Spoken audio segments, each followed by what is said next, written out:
Welcome back, ladies and gentlemen. We are back. Panel number 3 today as we continue to give our coverage for the DC FanDome virtual convention, guys. 24 hours of greatness, ladies and gentlemen. Earlier on today, we tackled the Wonder Woman panel. Before this, we tackled the Flash and the Multiverse 101 panel. Now, guys, we're set to go ahead and get into some Suicide Squad talk, a film that honestly, once it was announced that it was happening, especially with James Gunn at the helm, I've been eagerly anticipating this particular film in general. It's completed. It's been completely filmed. It's in post-production as of right now. I believe it's set to go ahead and release in 2021. But today, ladies and gentlemen, we had James Gunn along with the massive cast of Suicide Squad at DC FanDome to go ahead and talk a little bit about the film. They also did a little bit of trivia as well. And most importantly, they gave us some great footage to go ahead and dive into, a behind the scenes, along with officially giving us a roll call as to who all these actors certainly will in fact be playing in this film. And of course, joined by my crew today, as always, Indy, Uchiha, along with Stewart. What's going on, fellas? Good to have you guys back. Yeah, man, long time no see. I know, right? Goodness, 30 minutes. Oh, I'm gonna go ahead and put it out there. Only 4 people survive in this movie. Oh, is that's what you think, huh? That's your prediction? Mm-hmm. They made it very clear: do not get attached. Yeah. With this massive cast here too, I'm pretty sure there are going to be quite a few people that are going to be biting the dust. But before we get into the behind the scenes footage and the roll call, just overall, what did you guys think about the panel? I really enjoyed the enthusiasm for sure. I was a big fan of the trivia night and just getting to see everybody just having a blast with one another. What did you guys think though? Loved it. It definitely looks like a cast that's having a lot of fun working together. And so, you know, for a fact, that's going to lead to some really great character chemistry when the movie comes. I miss Will. Yeah, it would have really been great to have Will Smith back as Deadshot. Honestly, he was one of my figures from the first Suicide Squad film that I really enjoyed. But I don't think I have a feeling everybody in here is going to knock it out of the park. James Gunn even mentioned the idea that the studio has seen the film. They're overwhelmingly happy with what he's managed to put in there. He thinks the action has been great, the comedy is certainly there, and the cast certainly performs. So if the studio heads are really enjoying it, I think we have something on our hands here. Yeah, and I love what he said about how like he's kind of writing it not necessarily as a sequel to the previous Suicide Squad movie, but he's like, no, I'm writing this kind of as a sequel to I believe it was the 80s run of Suicide Squad. He's like basically the comics that he used to read back when they would come out. Yeah, I didn't know he was such a huge Suicide Squad fan, but he definitely showcased it here in this panel for sure. It's surprising. What is it? Guardians of the Galaxy fan, Suicide Squad fan. Can we get James Gunn to do Ninja Turtles next? I love it. The costumes look pretty great.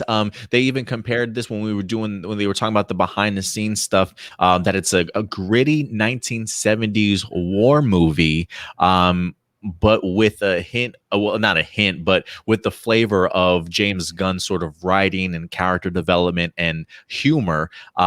That gets me excited, man. A war movie with Suicide Squad and this huge cast. I cannot wait, man. Just some of the footage that we saw looked great.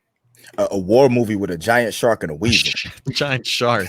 Yeah, I gotta imagine though with that conversation of with his younger brother being like, "Hey, so I hear you're directing Suicide Squad. Can I be in this movie?" Yeah, sure. You can be the weasel. Over or under King Shark eats him in under 5 minutes. The over under is 5 minutes. I think the bigger question is, what's the body count of how many people King Shark's going to eat? Because even in the behind the scenes footage, if you saw briefly, there is a shot of King Shark with his mouth open and he lifts up a person to go ahead and about to start eating them. So maybe we should start taking bets on how many people King Shark actually eats in this movie. I will say this though. So they announced who's going to be doing the motion capture for King Shark. they still haven't announced the voice actor for King Shark, and the one person who was not at the panel who is going to be in the movie, Taika Waititi. So I am still strongly on that theory that Taika Waititi is voicing King Shark. That would be hilarious. I'm gonna be totally honest with you. As much as I love Waititi, everything he does is amazing, man. With the way the character looks and the fact that it looks exactly like the King Shark out of the Harley Quinn movie, I need the dude that does that voice. I need to hear that King Shark. I need to see this beastly thing just eat somebody and just come out. Hey, what you doing? See, just that. And I love that because I could easily see Taika doing that same thing. Also, I think you guys are both right here, man. I think I think the version of King Shark that we're gonna get is gonna be brilliant, honestly. Or let Taika do the goofy voice, and then let the dude from the show do the voice when he's all mad and stuff like that when he goes into his blood rage, and actually have two people voice King Shark. I know the joke has already been used, but I'd love to hear that King Shark be like, "Oh no, I don't do well around blood." And so you're thinking at first is because he's not a violent guy, but then he smells blood and he's like, "Oh God, blood!" And then he just becomes a monster and just starts tearing things apart. No, I would honestly love that, man. Let's see here. James Gunn talked a little bit more about the idea that he loved writing Harley Quinn, and if there was any particular character he enjoyed tackling in this movie, it was Harley. Which, mind you, she looks great. I honestly love just the costume that she winds up having in here. I saw some people say that it was more like the Injustice style. Is that along the lines? Yeah, it looks similar to it, but at the same time, I think we've seen this costume similar in the comic books even before Injustice. It's that perfect mixture of the classic look, but like kind of mixing it with kind of the more modern outfits that we've seen her wear. So I do like it, keeping the same color pattern, but keeping it with the more modern outfits of what we see her using in the comic books nowadays. And one of the things also when they were doing this trivia night, one of the questions was asking why Bloodsport was in jail. And I think the response that James Gunn, or the answer, was because he wound up shooting Superman with a kryptonite bullet.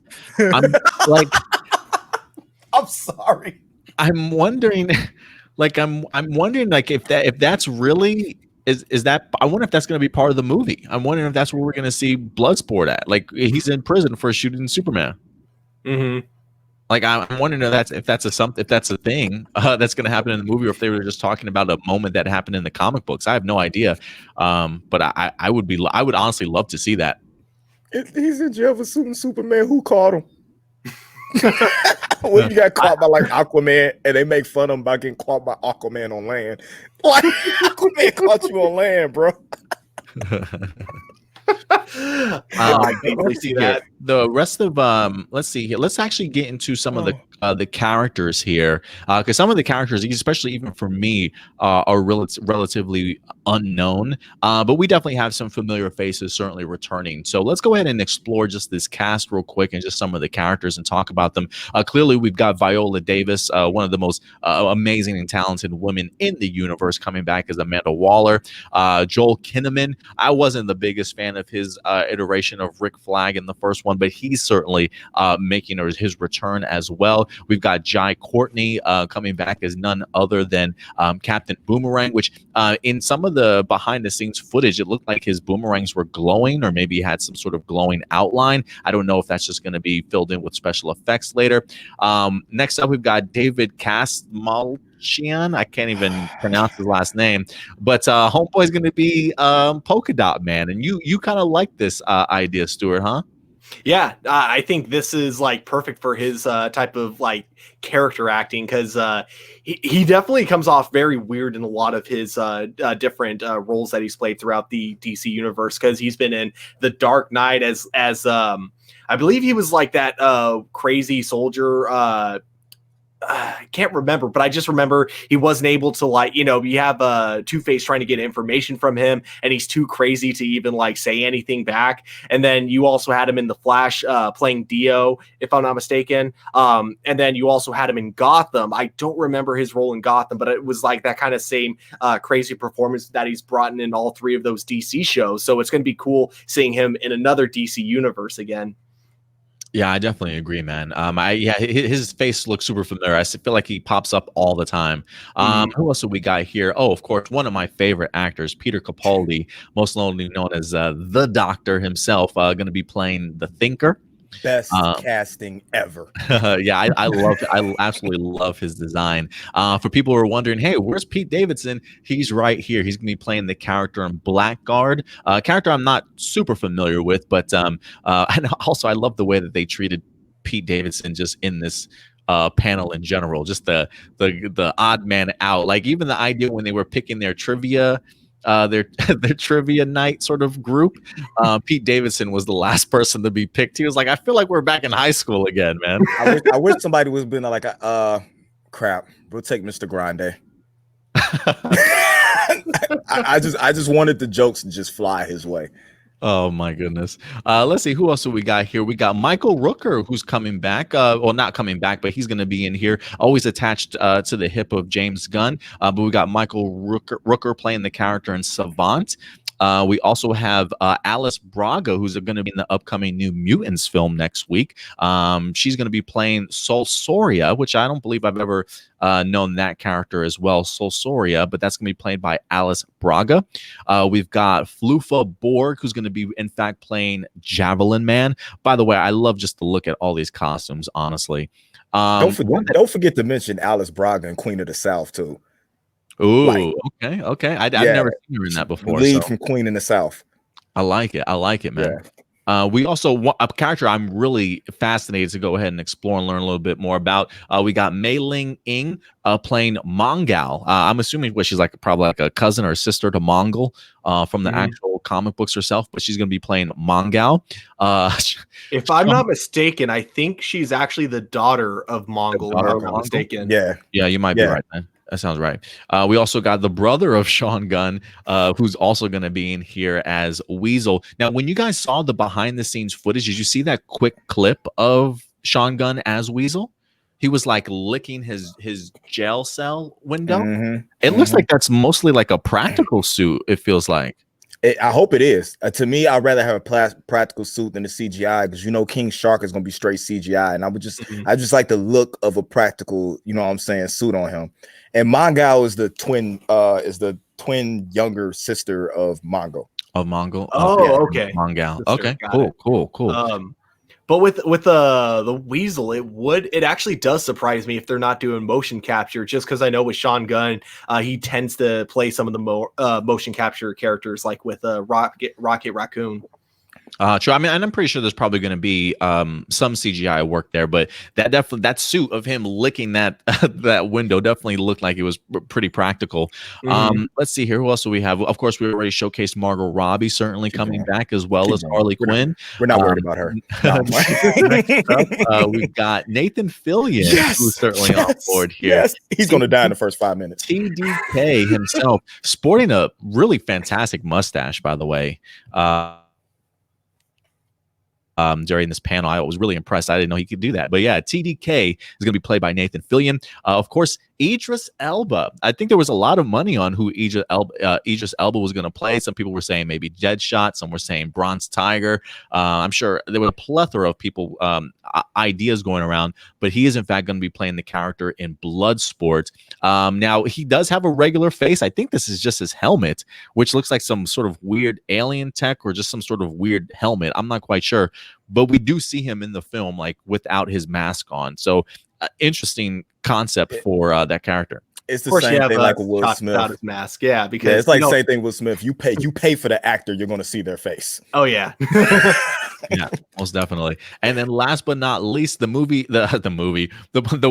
man that we can't see, John Cena himself. I didn't know how he was going to be utilized in this film, but John Cena is in fact going to be playing the character in Peacemaker, who they pretty much kind of in this panel referred to him as a douchey Captain America. And if there's anybody I think that can play a douchey Captain America, is definitely John Cena, the man himself. He may not be the greatest actor in the world, but I feel like similar to what James Gunn did with Batista with Drax, as long as you know what your actor is capable of and what he can pull off, utilize that as much as you can. And I think Peacemaker, aka the douchey Captain America, is perfect for John Cena. What do you guys think? You didn't get a picture of him to put on that overlay? You just put his name up there. Yeah, it's like I don't see any picture of John Cena. What are you talking about? Freaking, they tricked me off. Like just before we went live, I was like, "Hey guys, look at this! Look at this thumbnail I created." It took me forever to get these 3 characters. The Indy's like 3. I only see 2. I'm sitting here thinking, "What are you talking about? There's clearly 3 characters." I'm like, "Oh my god, really, John Cena?" Yeah, no, I think just have him play like the version of himself that he always plays when he's doing wrestling, and you got the douchey Captain America down perfectly. The Doctor of Thugonomics version of his normal character, and that's Peacekeeper. UT Lion does say can't wait for the Suicide Squad movie. I can't either, honestly. What did you guys think before we wrap up? What did you guys think overall about the behind the scenes footage? Is there anything that jumped out at you that really surprised you or caught you off guard? The costume designs are amazing. The money that looked like it was spent. Mm-hmm. Yeah, dude. Those action pieces look huge. I've seen behind the scenes before, and honestly, to be totally honest with you, this feels like Infinity War Endgame money. Just looking at the behind the scenes, like if you didn't know what they spent, you looking like this is just Suicide Squad. Why do they have all this stuff going on? Yeah, I thought James Gunn even put down like a cool fun fact that his movie has like the most explosions in any movie of all time, sort of thing. So that's what he said at the top of the panel. He said more than the guy who's doing the special effects for the movie. He also did the special effects for several Marvel movies, and he's saying that this has more like VFX and just effects overall than all those Marvel movies he did combined. Who did the Transformer movies again? Michael Bay. Yeah, when I saw he's got more explosions than Michael Bay. Oh man! When I saw this trailer, I was like, "Look at him trying to do his best Michael Bay impression, man." I think Michael Bay had a pancake syrup bottle explode. I'm like, for no reason, it just blew up. Like, yeah, Michael Bay probably had to change his pants after watching this behind the scenes footage. He was just like, "I'm so envious." But it looks great. I definitely agree with you guys. The cool shot of seeing Harley Quinn as she's spinning and shooting the guns in the middle of that hallway, I thought was really cool. The King Shark moment, I thought of him eating somebody. I'll even give Polka-Dot Man some credit here, throwing that grenade or whatever he was throwing in the scene. I honestly thought the behind the scenes footage looks great, which if you guys have not seen the character roll call or the behind the scenes footage, it is on our Facebook page, ladies and gentlemen. So go ahead and check that out for yourself. But is there anything else from the Suicide Squad panel that really caught you guys by surprise, or give your thoughts in regards to your anticipation for this film? Sorry. I understand why my mom was willing to give me up as a child for Idris Elba.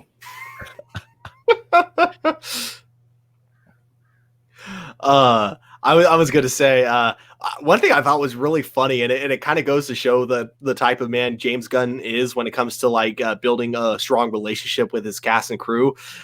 Dude, he just kept roasting Michael Rooker the entire time. I'm not sure if you guys noticed, but man, like that was just like really funny. Like the moment he shows up, he's like, "Oh yeah," and unfortunately, Michael Rooker's here. Yeah, man, Michael Rooker, I feel like, and Pete Davidson just got the brunt of all the jokes in this panel, and I thought it was fantastic, honestly. But yeah, it does show that, man, whatever kind of set it is, it must be like a blast to work on, because it clearly shows like the entire cast and crew definitely get along, and it looks like they had a lot of fun filming the movie. I definitely agree. And James Gunn certainly seems as though this is probably one of his better movies yet, which is even hard to imagine considering the fact of how great Guardians of the Galaxy was. But I think this is going to be just it's something so unique to itself. I think it's really going to blow some people away. So I'm really excited for this. I only got one more statement to make. What's the over under that Michael Rooker loses a hand while holding an umbrella? Under 20%. I was just saying, I mean, that's the only thing people remember him from is losing a hand in The Walking Dead and holding an umbrella in Guardians of the Galaxy 2. Mary Poppins, y'all. All right, ladies and gentlemen. Well, hey, we're going to go ahead and wrap up. We've got the Zack Snyder Justice League panel get to go ahead and actually start right about now. So we will be back later on this afternoon to certainly talk about that. So certainly join us then. Until then, ladies and gentlemen, do us a big favor. Let us know your thoughts on the Suicide Squad panel, what you liked, which characters you're looking forward to, and your thoughts on behind the scenes. Let us know in the comment section box below. But until later, guys, we'll certainly see you then. So take care of yourselves, take care of each other, and keep it A+. Talk to you later.